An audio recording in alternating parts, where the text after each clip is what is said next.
सादर नमस्कार, सादर जय जिनेंद्र। क्षमा न्यूज चैनल कहीं भी कभी भी सही और सकारात्मक समाचारों के लिए देखना और सुनना न भूलें। साथ में आपसे विनम्र निवेदन है कि यदि आपने इस चैनल को सब्सक्राइब नहीं किया है तो कृपया अवश्य कीजिए और शेयर और लाइक करना ना भूलें। समंत भद्र आचार्य जैसी भद्रता, आचार्य कुंद कुंदसी अध्यात्म देशना, आचार्य श्री अकलंक स्वामी जी सी तर्कणा, आचार्य श्री देवसेन जैसी न्याय प्रवीणता और आचार्य श्री पुष्पदंत और भूतबली जैसी प्रज्ञा और आचार्य श्री पूज्यपाद जैसी भक्ति और आचार्य श्री भद्रबाहु स्वामी जैसी समाधि, ये सारे गुण किसी एक व्यक्तित्व में समाहित होते हैं तो उस व्यक्तित्व, उस महान अंतर्यात्री महापुरुष का नाम है आचार्य भगवान श्री विद्यासागर जी महाराज। यह धरा अत्यंत पुण्यशाली है कि उन्होंने साक्षात धर्म के अवतार भगवान को अपनी कोख में जन्म दिया। आचार्य श्री एक बार प्रतिभा स्थली में आए और एक शिक्षिका ने उनसे पूछा कि आचार्य श्री जी, आपको प्रतिभा स्थली में कैसा लग रहा है? तो आचार्य श्री जी मुस्कुराए और उन्होंने कहा, मैं जहाँ रहता हूँ वहाँ से मुझे प्रतिभा स्थली दिखाई देती है। आचार्य श्री जी हमें देख रहे हैं, आचार्य श्री जी ने हमें देखा है। ये संसार का सबसे बड़ा सुख है और ये संसार का सबसे बड़ा सौभाग्य है। इस पंडाल में बैठे हुए सभी भक्तजनों के जीवन में इस सौभाग्य को और इस सुख को आपने ज़रूर प्राप्त किया होगा। इस संतोष के साथ हम सब पंच परमेष्ठी भगवान के चरणों में नमन करते हैं। हमारे हृदय स्थली पर एकमेव आराध्य के रूप में शाश्वत विराजमान आचार्य भगवान के चरणों में नमोस्तु करते हैं। नमोस्तु आचार्य श्री, नमोस्तु आचार्य श्री, नमोस्तु आचार्य श्री। आचार्य भगवान की चेतन जीवंत कृति आचार्य भगवान वर्तमान आचार्य श्रेष्ठ आचार्य श्री समय सागर जी महाराज श्री के चरणों में अनंतो बार कोटिशः नमोस्तु नमोस्तु नमो। एक भाव गुरु के नाम इस मंत्र को फूंक कर और इस मंत्र की घुट्टी पिला पिला कर प्रतिभा मंडल को आचार्य भगवान की आज्ञा में स्नपित करने वाली परम पूजारिका श्री आदर्शमती माता जी के चरणों में अनंतो वंदामि वंदामि वंदामि। और इस धर्मव्यास पीठ पर विराजमान परम पूज्य निष्काममती माता जी, परम पूज्य विरतमती माता जी, परम पूज्य ध्रुवमती माता जी के चरणों में वंदामी करते हुए अपनी बात को प्रारंभ करना चाहूँगी कुंडलपुर के बड़े बाबा के चरणों से। 2006 की बात है। आचार्य भगवान ने अचानक प्रातः हमें प्रतिभा मंडल को बुलाया और चिंतन के रूप में एक गहन प्रश्न हमारे सामने रखा, एक और विद्यालय क्यों? आप सुन रहे हैं मुझे? एक और विद्यालय क्यों, जब हमारे चारों ओर हजारों लाखों सुविधा संपन्न, तकनीकी से संपन्न विद्यालय है तो और एक विद्यालय की आवश्यकता क्यों?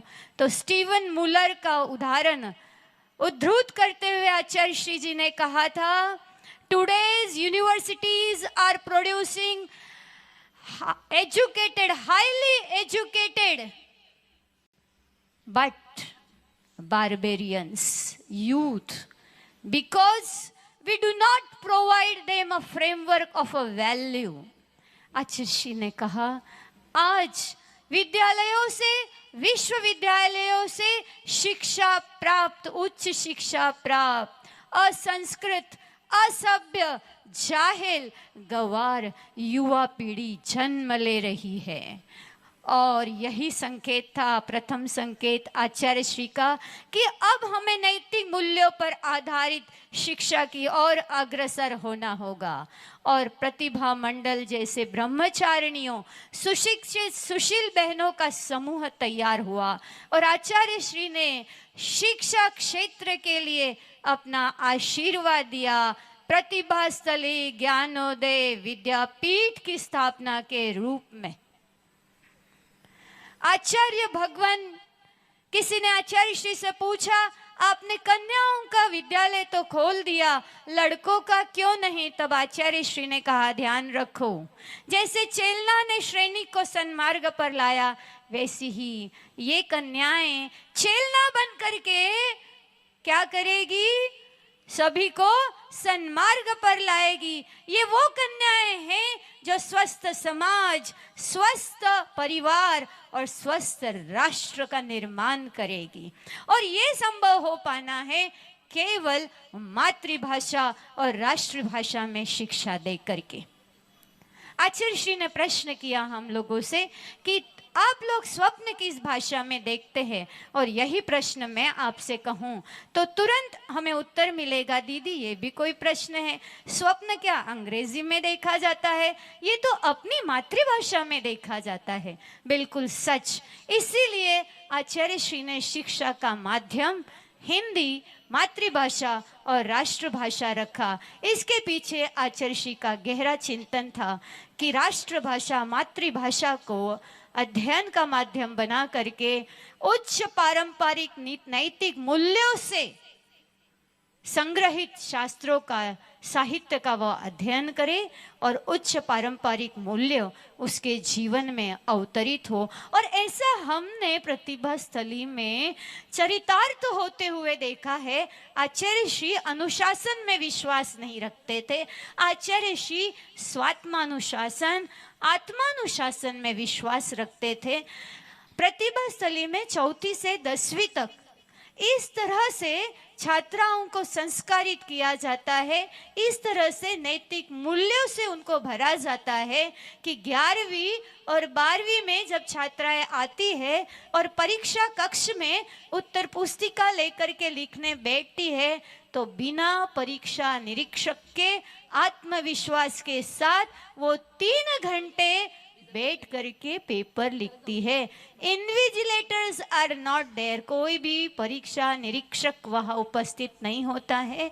दीदी आती है, प्रश्न पत्र और उत्तर पुस्तिका बांट करके चली जाती है और फिर छात्राएं एकांत में सब साथ मिल करके प्रामाणिकता से पेपर लिखती हैं। हम उन पर विश्वास रखते हैं और वो हमारे विश्वास की लाज रखती है।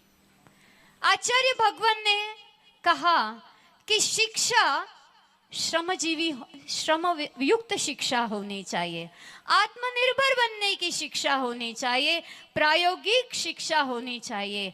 ये आचार्य श्री ने प्रायोगिक शिक्षा का प्रारंभ किया 2006 से और आज न्यू एजुकेशन पॉलिसी इस और कदम बढ़ा रही है 2020 में।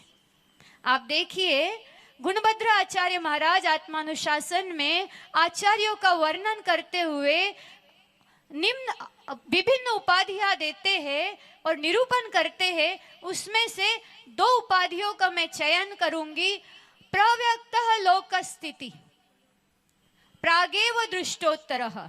इसका अर्थ है कि जो भविष्य में बदलाव आने वाले हैं, जो परिस्थिति, जो लोक स्थिति परिवर्तित होने वाली है, आचार्य भगवान इतने दीर्घदृष्टा थे कि उन्होंने 2006 में ही इसको जान लिया, उसका समाधान ढूंढ लिया और प्रतिभा स्थली में विविध रचनात्मक क्रिया कौशल का पाठ्यक्रम के साथ उसको जोड़ा।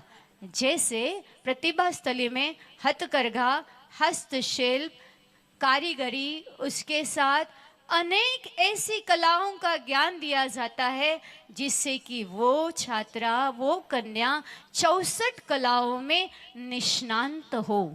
हमने सब जगह देखा है, सारे विद्यालयों में देखा है कि वहाँ पर प्रायोगिक शालाएं होती है हमारे प्रतिभा स्थली में एक विशेषता है कि यहाँ पाक कला की प्रयोगशाला है।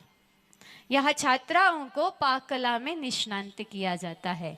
इस तरह छात्राओं के सर्वांगीण विकास के लिए प्रतिभा स्थली ज्ञानोदय विद्यापीठ जबलपुर, रामटेक महाराष्ट्र, डोंगरगढ़ छत्तीसगढ़, इंदौर मध्य प्रदेश और ललितपुर उत्तर प्रदेश में आचार्य भगवान के शिक्षा सूत्रों को लेकर के भारत को, इंडिया को भारत बनाने के लिए संकल्पबद्ध है।